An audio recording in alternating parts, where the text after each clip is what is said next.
Hello everyone, welcome to Techavro. Today in this video I'm gonna show you how to set sticker in your CapCut. Before starting the video, please subscribe to Techavro. So let's get started. For this you have to open your CapCut. Now select your picture or video. Now here you have to search for sticker. Then press on sticker. So from here you can find different types of sticker. You can choose one of them which you like.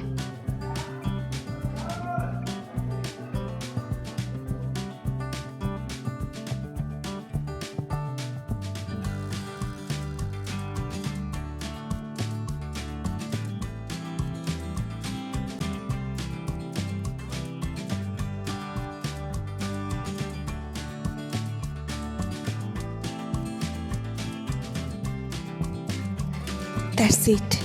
So this is how to use sticker in your CapCut. So guys, that's it. You can do this. I think this video is very helpful to you. If it was, then give a thumbs up and hit the subscribe button. And thanks for watching.